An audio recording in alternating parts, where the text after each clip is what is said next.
Well, hello and welcome once again to the DCL podcast, where we're inviting you to sit back, relax, and we'll be on our way shortly.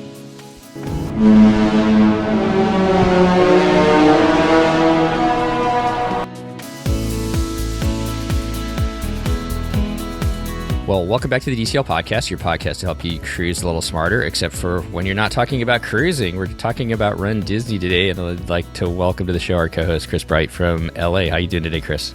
Doing well. I just did a race weekend this past weekend, and I'm feeling really good. It wasn't a Disney race weekend. It was a running Universal weekend, but I feel really good about it. And how far was it? I did the challenge. So on Saturday, I did a 5K, and on Sunday, I did a 10K, and then I got 3 Jurassic Park themed medals, which Jurassic Park is my first childhood love. So I was really excited about that. They didn't have any velociraptors chasing around the course, did they? Oh no, they did. Did you get to did they have character meet and greets as you were running around too? Yes, I'm not kidding. It was like face characters where you get to meet like the scientist and the Jeff Goldblum character and Nedry, who's like the villain from the first movie. They have these people carrying, I think they're elaborate hand puppets with like a fake hand under it supporting it, but they basically look like people holding baby raptors, and they like come up to you and the raptors try to bite you and things like that. There was a giant triceratops that looks like it could only be operated by at least 2 or 3 people. And it was all sort of spread throughout the route there. And you run through the back lot at Universal Studios too. So it was a really iconic, fun race.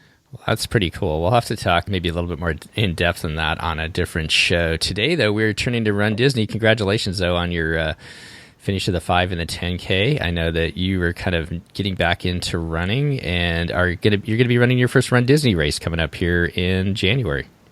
Yeah. I did the virtual Run Disney this summer, but I don't count that because that was just in my neighborhood. I want to run through a Disney theme park. Well, to join us today, we have Lake back on the show, Lake from Lakeland, and he's going to help us talk a little Run Disney. How are you doing today, Lake? Good. How are you guys doing? Chris, I am very jealous that you got to run that race. I am also a huge Jurassic Park fan, and just the medals and everything that had out in that course looks amazing. Yeah, it was so much fun. Does Universal they had their first race this year, right, Lake? I think out in Florida? So they have their first one. I believe it is the first week of February. They have a 5 and 10K. And is it themed to anything, or what are they doing there? I don't think they've announced the theme. I'm undecided on whether or not I'm going to get to do it yet, so I haven't fully kept up with it. Okay. Kind of give us a little bit of your Run Disney background. Before we even do that, I know this is a DCL podcast that Chris and I and Christy run, but I've got a soft spot for Run Disney. I absolutely love Run Disney. We've done 2 of the marathons now. And there used to be a show called Mickey Miles, and they're kind of on a hiatus. And other than the Be Our Guest podcast, there's not too many people that really talk Run Disney. So I hope that we can kind of keep the torch going, and maybe somebody else will pick it up and do a whole podcast on it. It's a little niche, but I just love it. Give us a little bit of your background, Lake, before we jump into kind of some of the basics, and then we talk about your wine and dine experience you just had. Actually, years before I ever ran a Run Disney race, my family's all been pretty big into Disney, and my mom had sent me like a link for, oh, look, they do these races through Disney. And we never got to do one when I was younger, but we'd always kind of seen that they were a thing. And shortly after I had met who is now my wife, Katie, she was actually actively doing a lot of the different races. And I got to go and watch her do a wine and dine. The last year it was a night race. And then I believe it was 2015 or 2016. I got to do my first Run Disney race, which was the Princess Glass Slipper Challenge. And I'm not going to try to put you on the spot, but are you a super fast runner? Are you one of those people that are just like out in front of the pack, or how would you characterize your run ability? And I will tell you, I'm kind of an average runner. I'm definitely not out there in front of the pack, but I'm just kind of curious. I would consider myself a faster runner. I'm not a professional by any means, but I do start all of the Run Disney races out of Corral A. I actually will get to it, but I PR'd at the Wine and Dine half. So I do consider myself a faster runner. That's awesome. And Chris, you're kind of getting back into running and new to running. How do you feel about your run ability? Well, I can tell you that in high school, my family wanted me to play football, but that's not my thing. So I told the football coach, I'll sit on the bench and do homework during practice. And then during actual games, you can tell me who to push and I'll do that. And that was the extent of any running I ever did up until this past year when I decided I want to try this. And I did. But I would say that every month is different. I started at maybe like a 13-minute mile pace. And up until when I had surgery, emergency surgery a month ago, I was down to like a 9-minute mile pace. So I don't know if that's average or below average, but I'm sort of trying to get back to that 9-minute mile pace and see how long it takes me to get there. And I didn't mean to put anybody in the spot here. And my main point in this, and I think Lake can kind of agree with this and where I'm going is, I'm probably about a 7.5 to 8-minute mile pace, 7.5 maybe on the run, 8-minute on training, 8.5 or so. But it doesn't matter if you're a super fast, experienced runner or not. I think these Run Disney races are super supportive, super positive, and inclusive of everyone. So I guess my point is if the races run from anywhere from a fast person like Lake going for his PRs to people that are running races for the first time. What's kind of your experience with that, Lake? Well, I mean, you really said it pretty well. When I first started, I wasn't nearly as fast as I was now. I was actually in about that 9-minute pace. And my wife, too, is also not nearly as fast as I am. She's working now on improving her pace and really getting into running. But there were a couple races that I've ran with her where we've been towards that 15, 16-minute pace. And we've pushed that down for her now. And there's really, as long as you can hold under that 16, you can enjoy these races. They're not just for fast. And I would even say they don't really cater to the fast people for the most part, because no matter where you start in this race, you're going to have a really positive and fun experience. And that's kind of where I was going with it. It's just, this is not like the Boston Marathon where everybody there is like super athletes. You kind of get the whole spectrum, and that's what I think is really cool about Run Disney. It's a great place to start if you're looking to start your first time getting out there and running. So just to kind of go over the basics, I guess, of what a Run Disney weekend is, Lake, why don't you kind of go over the different races that are available at Walt Disney World at this time? Yeah, so at Walt Disney World specifically, there's 4 different race weekends beginning of the year. This year, January 8th to 12th, you've got the Marathon Weekend Series, which is the only series that features the full marathon. And then they also have the 5, 10K, and half. And then in February, you have the Princess Half Marathon, one of the most popular Run Disney race weekends. And then in April, you have the Star Wars Rival Run Challenge. So for all of you nerdy Star Wars fans, this is always one that I love doing. Actually perfect at this weekend since it's one of the newer weekends. And then in the fall, usually towards the beginning of November, you have the Wine and Dine Half Marathon, which is, I think, my favorite of the race weekends. They used to have races at Disneyland. They're kind of on a hiatus right now. There was some talk because of the construction around there. I don't know if you have any insight into that, Chris, as to why they have kind of dropped off since you live kind of in the local area down there.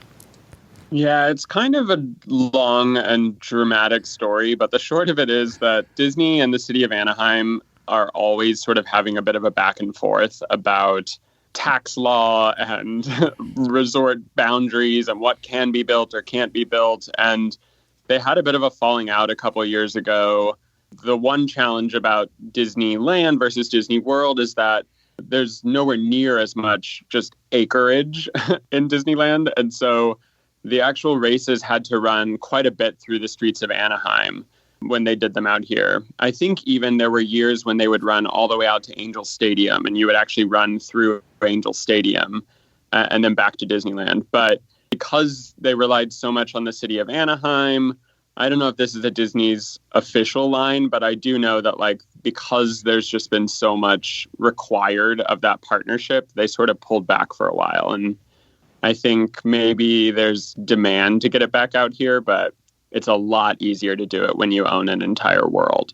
So in hiatus for now, hopefully at some point they'll come back. Beyond Disneyland, they also have 2 other runs that you can take part with. One is in Disneyland Paris, where they have a half marathon and a 10K, and that's in September. And then they have the virtual races. Chris, you ran the virtual races. Why don't you talk about that real quick? What is that?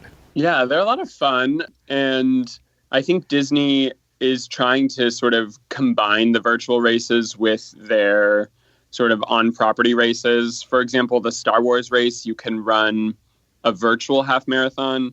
And then if you also run the half marathon on property, you get a special medal that's themed to the Kessel Run, which for Star Wars nerds is a lot of fun. But every summer they do June, July, and August themed 5K suite. So like you get a medal if you run a 5K just in your neighborhood on a treadmill, wherever you want, each summer month, which makes a lot of sense because you cannot do one of these Run Disney challenges in the summer in Orlando. Like, it's impossible because of the heat. So it makes sense to have, like, people who love Run Disney, you can still do something at home or on a treadmill without running through the Orlando heat. And they're usually themed to something. They haven't announced what the theme is this coming summer. What was it last summer? Last summer was Marvel, so you could get some pretty cool Marvel-themed medals. I only ran one of them, and mine was actually tied to D23, so I picked up my medal actually at the Run Disney booth at D23 this summer, but it was Black Panther, and it's massive and heavy and beautiful, and definitely cool bling. And like, did you run you did the Star Wars Rival Run weekend, I believe. You did the Kessel Run challenge, right? So you did the virtual half as well? I've actually never done any of the virtual races. I did the Rival Run challenge where you did the 10K and the half that weekend. Oh, okay, I'm sorry. And they also added another Disneyland Paris race. I believe it is in March, and it's basically their version of Princess Weekend. Just putting that in there. Oh, that's right. I'm pulling it up. They don't have it up here right now. I wonder if it's because it's sold out. Well, let's kind of go over some of the basics. So somebody who's never actually run a Run Disney race at Walt Disney World, and Chris, jump in when you have some questions as well. Let's just kind of go through what all it entails to register and to go through, or to get you through a race weekend, and then we'll talk about your wine and dine experience. So why don't we start with registration? One of the things that you'll find, especially like last year, believe it or not, the marathon and the half marathon did not sell out for marathon weekend. This year, everything's sold out, and the Disney Princess, I looked up, half marathon weekend in February is all completely sold out. There's some availability in Star Wars, but like, what's your experience and kind of recommendations as far as registration goes? Definitely be ready when registration opens, especially if you're someone who wants to do like those shorter runs, the 5 or 10K. They tend to sell out day of.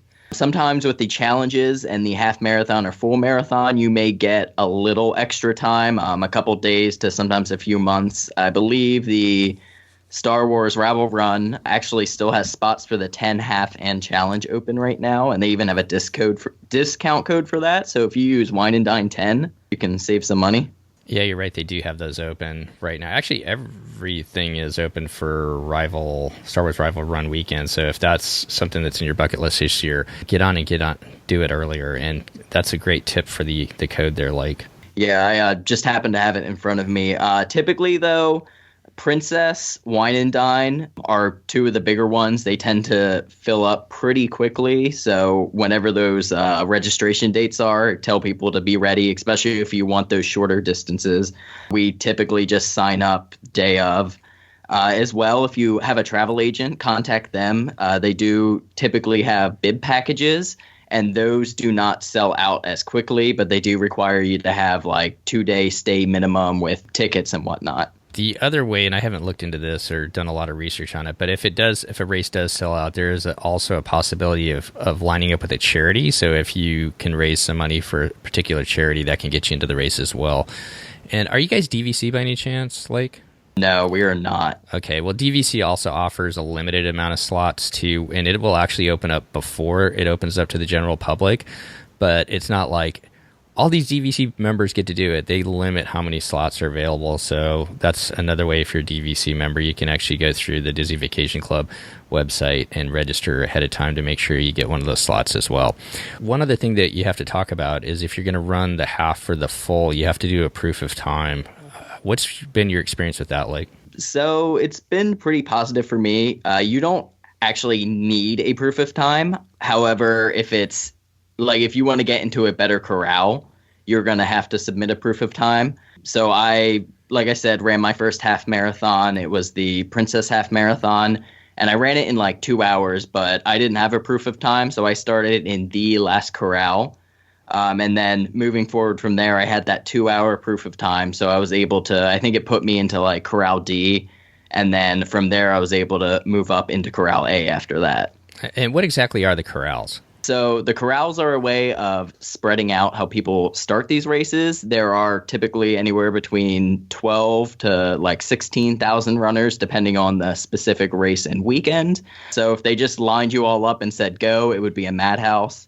So they put you in corrals, usually based on speed. So the fastest runners basically get to go first. They'll basically let Corral A start. And then usually 3 to 5 minutes after that, Corral B will start, and so on and so forth. And sometimes they even split like A into A1 and A2, and they do that going through to spread you out even more. So, and that proof of time, dependent upon how fast you are, it makes a huge difference. So whatever race you've done, so in the first Run Disney one I did the Portland Marathon. So I was able to use my Portland Marathon time, plug it in when I did my registration, and then that put me, I think the corral I usually am in is in B. I think in Corral C, excuse me. But my wife didn't do it, and she was all the way in the back, and there's a lot of walkers in the back, and she was hoping to run, and just because of the amount of people, it really makes it tough to try and run if you're in the back. So that proof of time is really important. But if you've run marathons before, you're probably pretty well versed into that. Most of the marathons require that. Well, let's talk a little bit about training. There's a lot of different ways to train. Chris, what have you been doing for training? What were some of the resources that you've used to prepare yourself for the half marathon coming up in January? Disney has an official training program that they work with someone named Jeff Galloway on. Jeff Galloway is famous in the running world for something called Run Walk. It's somewhat controversial because when you have, as Lake said, 16,000 people and someone abruptly stops running in front of you to start walking, you can imagine some bumps and some bruises and things like that. So there's some like running etiquette that I've read up on of like, you should raise your hand before you're going to walk, or say out loud that you're about to walk, just so people around you know. But the really nice thing about the Jeff Galloway training program is that if you're listening to this and you're like, I'm going to shut off this podcast because I will never be able to run, Jeff Galloway starts from that place. Someone who's like, I might only be able to run like 10 seconds in a row and then I need to walk for 2 minutes. And even if that's you, that there's a training plan here for you to get you up to at least that 16-minute pace that Disney requires. So that is one way to train. And I'll be honest, I started with Jeff Galloway, but I've sort of shifted away. And I think any distance less than a 10K, I don't really walk at all. But as I'm training and getting longer distances to prep for the half marathon, I will do like a 4-minute run, 1-minute walk situation. And I find that by the end of those longer distances, I feel like I still have energy and can go a lot further if I needed to, which makes me feel confident in my ability to do the half. So I think it's really good for people just starting out. Like, do you use a specific program at all for your training? I've kind of worked from a couple different training programs to kind of make one that works for me. So I don't follow anyone specifically. My wife does also do the run walking method, and she's actually been doing really well with it. She's PR'd her last couple races, and she's faster than she's ever been before as well now. And there are groups. I'm not sure. I didn't play along with the website a ton. It's got all the Jeff Galloway information on there for people that want to find out more. He also does have, I was looking at it this morning, he does also have, if you don't want to do the run walk method, he does have some training programs if you want to run the whole thing. But I do know there's a way to find groups so that if you want to become part of a Jeff Galloway group based on your time, that you can look at that ahead of time. And they kind of meet up. You see them meeting up ahead of time before the start of the races, kind of in a corral area before you turn in your bag and get there. So if anybody's interested in that, I would say go to the RunDisney.com website and kind of play around a little bit, and maybe you can find a meetup group on Facebook as well. They have signups for the run walk groups at the expo, and they'll go through and they have basically each time goal and what corral they're starting out of. And you can just go up and sign up. Or if you happen to be on the course and you need a pick-me-up and you see one of those groups around you, they're pretty welcoming. I've actually I think it was my third half marathon. I was feeling pretty rough, and I ended up doing a majority of it with one of those groups. So they're pretty welcoming to anyone who wants to keep up their pace with them. That's awesome to hear. I love the inclusiveness with Red Disney, man. People are really positive out on the course, and I love that. So let's turn to where to stay. Where do you guys stay, and do you have any advice on that, Lake? So we've stayed at quite a few different resorts for these weekends. We haven't had any significant problems with any of them. One of our personal favorites and where we stayed for this wine and dine was actually at Fort Wilderness, so the campgrounds. We stayed in a cabin this time, but we have always had a really positive experience and no problem like waiting for buses or anything. Another personal favorite is staying at Pop Century because it's a value resort, so it's a little bit cheaper. And again, we've just never had any problems there, and it's recently updated, so it's a pretty nice resort now. Chris, where are you guys staying this January? We are doing Pop Century because we wanted to stay at a Skyliner resort, and we also wanted to stay for a long time. So we didn't want to spend very much money on the resort. We're doing, I think, a 9-day Disney World trip attached to our half marathon. Oh, great. Talking about transportation, then, like, one thing to put out there, they do have an expo, which is usually, so the first race, well, I guess I'll do marathon weekend.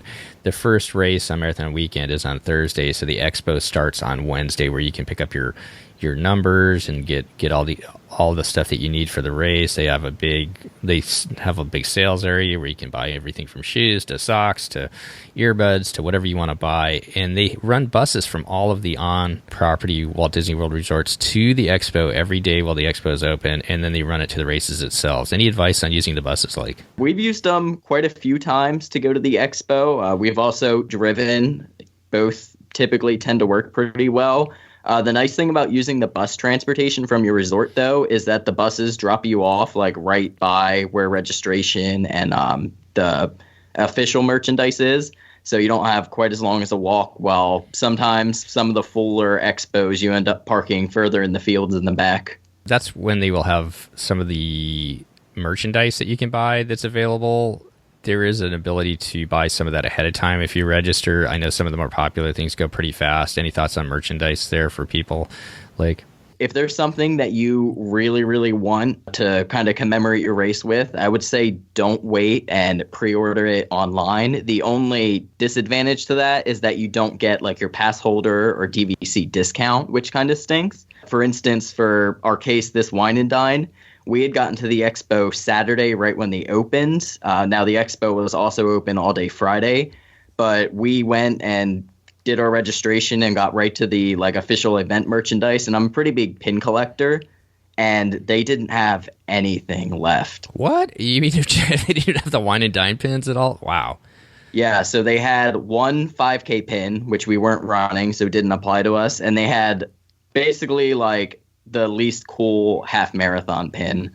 So we, at the expo itself, we didn't end up getting any. There is a little trick to getting event merchandise after the races that we can talk about later then. Word to the wise, if you can get there the first day, you're going to have your best selection of stuff especially by the end. I got there on a Saturday one time and ran the marathon on Sunday, and it was like crickets. There wasn't too much stuff left in there at all. So, okay, well, let's talk about race day itself, kind of, for people to plan. The first buses run very early. Any advice on getting up for that first morning and getting on that bus, Lake?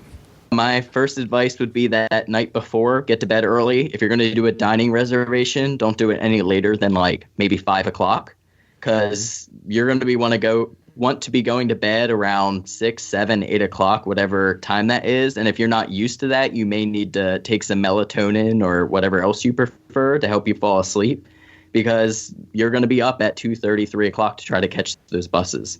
And invariably, at the time we stayed at Pop, somebody came back next door at, 11 o'clock at night after seeing the fireworks, and they were up for a good hour, still kind of winding down. So you get a little bit of that sometimes too. But yeah, the buses leave super early. I think the first ones leave somewhere between 3 and 3:30. They'll have schedules at each one of the resorts that kind of tells you when to go.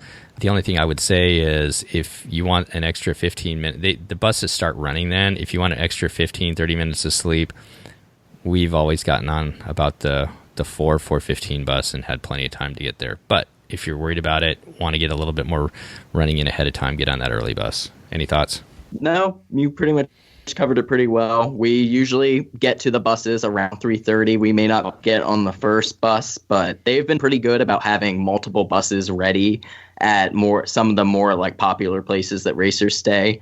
So again, we haven't had a problem getting on that first, second, even third bus pretty quickly. Chris, you ready to get up that early? I mean, that's probably the biggest downside to these Run Disney races is that they want to get you through the park before the park opens if they can. Though one of the perks I hear is that you can, if you're especially in an earlier corral, you can ride the rides if you wanted to, if the park's open. Is that real? That is a real thing. You're like, I've never done that. I've never made it through a park where they haven't like not been open yet or have been open yet, just because I'm usually done pretty quickly for the half specifically. The big one is that most people can ride Everest when you're going through Animal Kingdom during the full marathon. And this year, during the Wine and Dine half, they actually had Tower of Terror open, and they were like encouraging runners to go and get on the ride. That's fun. Yeah, it depends upon your pace. In the marathon, and I'm not sure, I haven't done the half marathon, but definitely for the marathon, if you're up towards the front running somewhere between a 8 or 9 minute pace, nothing will be open until you get to Hollywood Studios near the end. So it kind of depends upon your pace as far as that goes. But both times when I've gone through Hollywood Studios, you kind of come in through this back area right by Tower of Terror, and lots of people were jumping off there to go ride it quick. I think that's kind of a cool way to do it. So once you get on your bus, you get down to the race area. It's really well organized. They've got an area where you can drop off your stuff. You can put it all in a bag, which is going to meet you at the end of the race.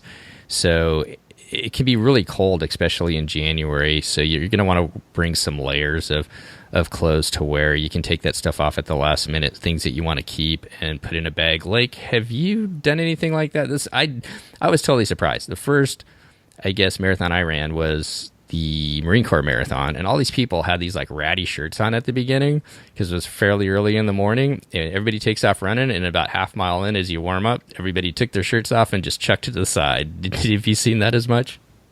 Yeah, I've actually done that before, and that's a pretty popular thing to do if you know it's going to be cold at the races. Just head on out to your Goodwill, Salvation Army, whatever you prefer, pick up a $2-3 sweatshirt that you don't care about. And then what Disney does, and most other races do this as well, is they actually collect those clothes at the end, and they go and they redonate them. Yeah, back to either homeless shelters or back to an organization like Goodwill. And it just caught me by surprise, and ever since then I kind of do the same thing, especially when it's going to be cold. So, Chris, I don't know if you've heard of that kind of tip before, but that will definitely help in January if it's cold. I've heard about that. And also, at the end of the race, Disney gives you like a little box of snacks, and whatever snacks go unused, Disney also donates to local food shelters and things like that. So there's some like good ethical things happening in the background there. Well, that's pretty cool. Well, once you get everything dropped off, it's about, what would you say, like, is it about a half mile, or is it even a mile to walk over to the corrals from where you kind of check in? So it depends on the race now. 10Ks, the corrals are basically right there in front of you, whether you start at Magic Kingdom parking lot or the Epcot parking lot. So for Wine and Dine, the races all started at Magic Kingdom parking lot, but in January, the races will all start at the Epcot parking lot. And when you do the Epcot parking lot, the half and the full both have about a half a mile walk to the corrals. You have to go back out through the cast area to get out onto Epcot Center Drive there. Yeah, so it is a little bit of a walk, but it kind of warms you up, which is nice. But just kind of add that into your timing, I guess, as far as getting there and getting it to the corrals on time. So this race starts. It's pretty exciting. And the cool thing that they do is they have a big countdown. Usually they have, I can only talk about the marathon experience. They have a big countdown. They shoot off fireworks for the beginning of the race. And then as each corral steps up, they kind of do kind of a mini send off as well with some fireworks, and I think that's kind of cool. So it's not just the people in the front that get the excitement, because if you're in the last corral, it could be somewhere between 30-45 minutes before you're actually starting the race, if not longer. I'm not sure. It's always really cool to see the fireworks, and it's actually cool when you're running out from the earlier corrals is you can still hear those fireworks pretty much throughout the whole race. So like when all of the different corrals are starting behind you, and depending on the race, sometimes you can actually like turn and see them still going off. So, kind of talk about some of the things that you can do along the race course, like some of the things that Disney puts out there to help you along and kind of motivate you. Probably one of the big things is you get the chance to meet a lot of different characters, and typically a lot of different, more rare characters that you're not going to see just in the parks every day. Let me see here. A few that I thought were significant from the Wine and Dine races. They had the bowler hat guy from Meet the Robinsons. They had Lightning and Tomato out, which I guess if you're a Disneyland person, that's not particularly rare. They had Robin Hood out, and a lot of these scenes have like pretty elaborate like backdrops behind them as well. Dino, Chip and Dale, which is pretty fun if you've never seen them back in Animal Kingdom. Just a lot of different characters in like different costumes. For instance, with Wine and Dine, they had a lot of characters out in like their chef costumes. How does that work as far as stopping and meeting the characters? Honestly, like if you're in a park to meet a character, just maybe a little more loose, you go and you line up, and they're pretty quick about it. They basically link your pictures to your bib through PhotoPass. So if you're someone who either has an annual pass or gets PhotoPass for your trip, you can already take advantage of that. It does tend to slow things down if people are like trying to use their own phones and whatnot to take their pictures. So I definitely suggest using PhotoPass. I think it's the best way, and they take pretty good photos. But it's a usual line. You step up, you stand next to the character, they take your picture, and you move on. And as you're running away, the next person's running up. It does move along pretty quick. It's a little bit of a slowdown, but that's, I think, what part of the magic of running these races. In the later corrals, they definitely get like lines. Like some of the characters that are more popular, people may wait, 15, 20 minutes for. If you're going out of an earlier corral, if you're a faster runner, a lot of times you just get to run right up to these characters. So typically I can stop for most of the characters without really adding a lot of time. Besides the characters, they have plenty of different water stops. It seems like every mile they had a water stop in the marathon. I mean, that's the most I think I've ever seen on a marathon course. They also have food along the way. They have plenty of health stops if you have any health issues, and they have tons and tons of bathrooms if you need a bathroom. They have food? If you're running the half or the full, they give out sports beans, I believe, every 6 miles. So it's once for the half, and I believe twice for the full. And then in the middle, they also give a banana usually. This is all very unfortunate because I discovered that runners love bananas at my Run Universal event, and I'm like EpiPen deathly allergic to bananas. So I felt like I was dodging poison the entire finish line. I'm now getting the sense that there'll be bananas all over the Run Disney course as well. Well, I think it'll just be once in the half marathon. Or do they have bananas in the half? Like, do you know? Only at the end. Okay. And for runners love a good banana. They're all about it. I'm just the weird person who's allergic to them. It's got some really good stuff. Well, first of all, it's got some simple sugars that break down, and then it's got stuff for your muscles, like that helps counteract the lactic acid in your muscles, which is why bananas are so good. But I think it's kind of cool in the full marathon that they give them out as you're, I think, entering or coming up on Animal Kingdom. So kind of a little theming there for you. All right. Anything else about the race experience itself before we get to the finish line, like? No, I think we covered it. Like you said, there's usually pretty solid entertainment along with the characters. They typically will have like different DJs and stuff out cheering you on. And then if you are a person doing like the cheer squad, they'll have just like regular people who paid to do that, as well as different people with the charities will also have little setups along the way, and they'll be cheering you on. So there's a good amount of like race support out on the course for you. That's a good point about the cheer squads. If you are not actually running the race, but you want to get up early and cheer your runner on, you can obviously do that without joining a cheer squad. But they do have an ability at the expo to join the cheer squads or register for the cheer squads. And you might be able to do it on the website as well. The cool thing about the cheer squads, at least I know during the marathon, is some of those people, they bring them into the Magic Kingdom, and then they line them up along Main Street in the Magic Kingdom. And I think that's kind of a cool experience. Yeah, for most races that go through the Magic Kingdom, they typically, you don't have to do the cheer squad for. You can actually take the monorail. They have some sort of crazy like method to get there, but my wife has cheered us on from the Magic Kingdom without doing the cheer squad. Okay, that's good to know there. Well, as you finish, probably one of the most exciting things about the Run Disney race, besides actually accomplishing, the race that you're running, are the medals. Can you talk a little bit about the medals you've gotten? Like, we have quite the pile of medals now. But talking about the ones from Wine and Dine, they're actually some of my favorites we've ever gotten. The 10K was Frozen theme, so it has Olaf and Sven on it. That one's just kind of okay. And then the half marathon this year is like a patriotic Mickey.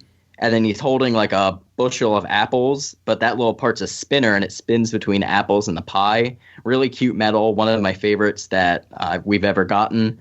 And then if you did the 10K and the half this year, you got a challenge medal that was themed to the Three Caballeros. So the medal is actually shaped like the Mexico Pavilion in Epcot. And then it's got the Three Caballeros faces on it, and they spin, and it has, the challenge and the distances on it.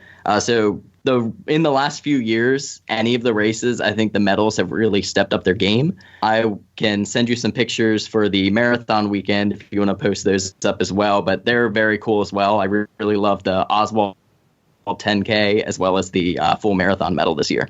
Chris, have you had a chance to see which medal you're running for this January? Yeah, I'm running for one that I think is aesthetically one of the coolest, even though I'm not a huge Donald Duck fan, because I feel like his one note is just angry. But I am running for the half marathon medal, which is a Donald Duck theme. And color-wise and just like the layout of the medal, I'm really excited about it. It's really cool.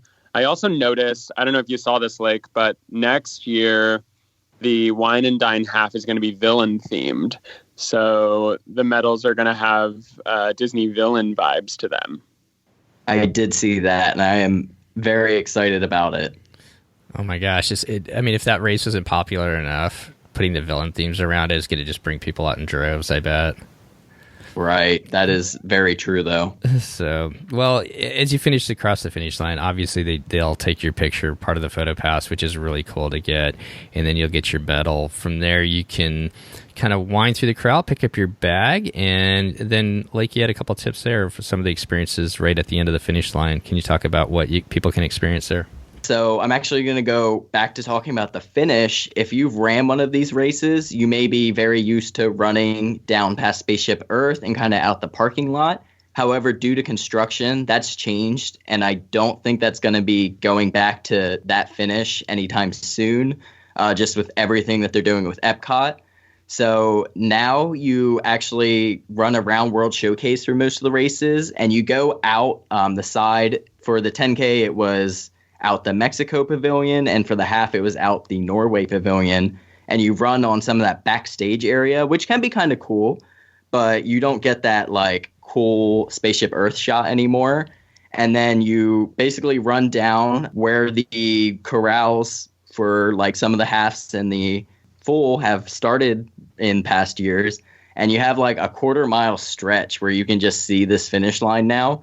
And I don't like it as much as the old finish, but just be ready for that. And then once you get to the finish line and you move past it, talk a little bit about what people experience after the end there, after they picked up their bags, some of the things that they make available. They really have some good support after the races. As soon as you finish, of course, you get the medal like right away. And they have like basically cheer areas right along before and after the finish now. And it's a long walk. Like I said, with the changes, they've extended the walk to get out to like the meeting area. But you'll walk down, get your medal. They have like a full med area if you were like really hurt and need medical attention. And then they have a self-service medical area, which may be like, oh, I need to get some ice and wrap myself or whatnot. And then after that, you go through and they'll have your water and your Gatorade bottles, and then your bananas and your snack boxes there. And then after you get out of that, they have the little picture taking area where the PhotoPass people will take your picture, and they have the little signs that say like, I did it, and whatever race you just completed. And then after that, you get to the meeting area, and they will also have characters out there that you can meet and get a picture with your medal and whatnot. For instance, for Wine and Dine, they had like the patriotic Minnie and Mickey. They had Chef Pluto, Chef Goofy, Chef Donald. They had Elsa and Anna at the 10K. So that's always a lot of fun. And then you can also do your bag check and all of that. Yeah, during the marathon weekend, they have the Dopey and the Goofy challenges. And so Dopey is by far the most popular. It's kind of amazing. I think Dopey even actually surpasses Mickey and how many pictures people want with him. The line is always the longest for that Dopey challenge. You don't see him as much, I guess, around Walt Disney World, do you? I believe you can see him at Artist Point now, the restaurant at Wilderness Lodge. But typically he's only out for like special occasions now. Yeah, like Halloween, I think, and when they have all the dwarves out during the Halloween party. So, yeah, kind of a great way to wrap it up. A great place to meet up with people afterwards, get your pictures, and then they do have like a small store there where sometimes they will have they have whatever's available that was left over from the expo. But do you think that they sometimes hold some stuff back for that for people as they finish, like? So, yes, I kind of pointed at this earlier. Like I said, I wasn't able to get any of the pins at the expo. However, people that did not go and pick up their pre-purchase merchandise at the expo, they don't have any expo the last day of the race. So for marathon weekend, there's no expo for the day of the marathon because after that, the weekend's over. So anybody who didn't pick up their merch, they actually put on the shelves in the after area there. So I was able to get like all of the pins that I had wanted because people didn't pick up their stuff. And then from there, they run buses pretty much constantly. I think they're leaving every 15 minutes back to the different resorts. So if you want to head back right away, you can jump on the bus. If you want to take your time, get some pictures, maybe wander through the tent, or like my brother's husband, he likes to get a beer afterwards. They've got a beer tent there as well. So we've just kind of hung out, took it all in, and then jump back. It's super easy to get back to the resorts themselves. So you specifically ran the Wine and Dine, and I'm pretty sure the Wine and Dine is the only one that I know about that has like a special party that's included with your race purchase and things like that. So can you tell us what's special about the Wine and Dine, and sort of this year, maybe you said you PR'd, just tell us your overall experience at the Wine and Dine. Wine and Dine has always been a pretty special weekend because all of the other weekends, a lot of times it's just me and my wife. But quite a few years ago, we had invited some friends to run it with us. And then this recent year that we just ran, some of those friends actually came back and stayed with us and ran the race with us again. So it's always been a fun experience, like having friends to be there with you. So that's one of the big reasons that it's my favorite. And for a lot of other people, it's definitely the after party that they have at Epcot. So this is the only race that includes a ticket to get into the park. This year, if you ran the half marathon or you purchased the ticket to be with your runner, you could get into Epcot at 5 o'clock. And then after, I think, 9 o'clock after the fireworks, the park closed. And anyone who had their party ticket got to stay, and they reopen all of the food and wine booths. And it's basically a big party. They have the rides open. So we got to ride most of the rides that we had wanted to do with little to no wait. And they even had some like special merchandise and stuff for just the party specifically. I mean, that alone makes it unique from the other races and makes it special. I think I assumed because Disney does this party that maybe Wine and Dine was like one of the less popular ones, and they were trying to like add bonus things to get people to interested to buy tickets. But from what you're saying, Wine and Dine seems to be one of the most popular of all of them. So I assumed wrong. Yeah, it's almost always been one of the more popular weekends. It's not the highest capacity. Princess and Walt Disney World, just the courses they use physically lets them like have more people register. So that's another thing that kind of makes it more exclusive, is it sells out very quickly. But the party is, just a huge aspect to it. And it used to be cool because this was the only night race they used to have. And you would run the race and then go right into the party after that. But they got rid of the night race? They did, yeah. I think just logistically, because they closed the roads and all of that, it was kind of too much for them. The last year they did it, my wife ran it, and due to storms and stuff, they actually had to change it to a 7-mile run. Oh, no. Well, I guess that makes sense, especially in Orlando. You're safer weather-wise doing it early in the morning than in the afternoon or evening. Either way, the party's always fun. They have a lot of the more rare characters out, some of them that you could see during the races, others that they had out exclusively for the party. One of the more popular ones was they had all 3 of the 3 Caballeros out. So if you did the challenge, you would want to wait and get your picture with your medal and them. Now, is the party have anything special included? You know, like some of the parties that they have that are sort of like after hours at the Animal Kingdom or after hours at Magic Kingdom comes with like free drinks and popcorn and ice cream and things like that. Do they offer any sort of included things like that? Or is it basically just like, you can go into the park and buy things if you want after hours? So with the after party, you also got a $15 gift card voucher that was emailed to everyone. So you could use that to, sip and save your way around the world. And then they did have like an exclusive drink. It came in like a glow glass that said wine and dine, but you did have to pay for that. So nothing other than the gift card was free for stay. I mean, that's pretty cool. I feel like it's even if it is just like part of the money you paid for the actual half marathon, it feels like Disney's giving you $15 free. Yeah, it really does. And when we have, more than one person registered, so me and my wife each got one, that's $30. I mean, that'll pay for a meal at least.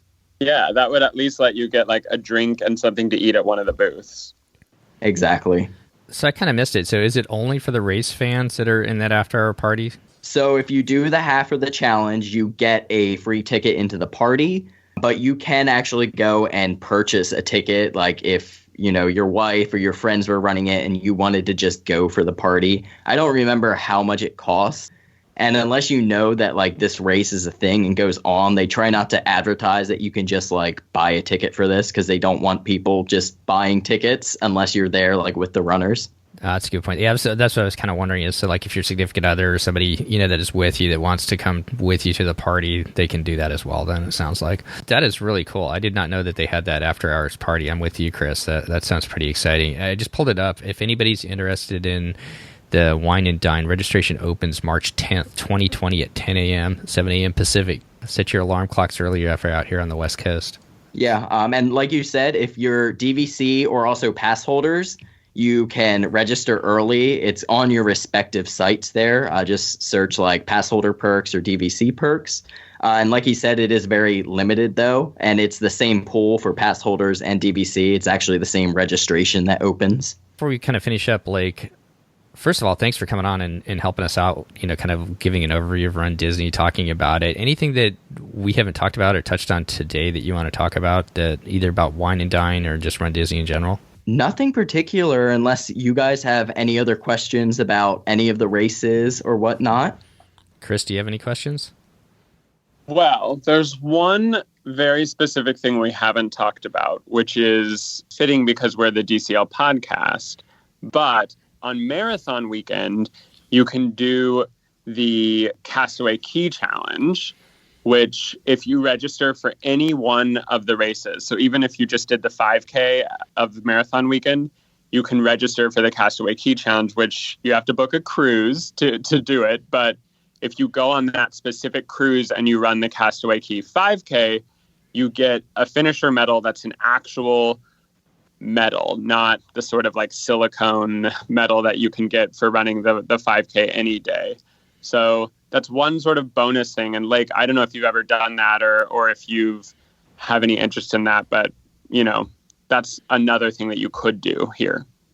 Yeah, we were planning on doing that. Definitely not this year and probably not next year either, but maybe in another 2 or 3 years we want to do that. But the medal this year is really cool. It's got like Captain Minnie on it, and then it's got a little steering wheel that spins around and, says your Castaway 5K and whatnot. Well, now I feel like I want to go and book a cruise. I want something with Captain Minnie on it. I don't have anything with Captain Minnie, and I feel like she's iconic. Yeah, it was definitely cool. Obviously, Captain Minnie was unveiled, I believe it was earlier this year. So it's cool to see that she's kind of getting put on the merch and the medals for this year. Yeah, and like the Castaway Cay 5K, it's fun, and I think folks should do it if they want to. I'm not talking about the challenge with the mini medal. I'm talking about the one that you can do anytime you go to Castaway Cay. It's fun, but they use the exact same medal every time, except I know sometimes if they run out of that medal, they will give you the winner medal from from trivia. So Steve could get his trivia winner medal by running the Castaway 5K. But I feel like that sort of makes me sad. I wish that they had a different Castaway Cay 5K medal each year, so that if you cruised every year and you ran it every year, you could have, the different editions of the medal. But this specific challenge medal that you get after marathon weekend. And they advertise on their website which cruise you have to go on. I think this year it's a cruise that leaves January 15th, or the race is on the 15th maybe. But that medal, because it's different than the normal Castaway medal, I think it's sort of special. But I don't know, that's sort of why I would want to do it, just to get that extra special medal out of it.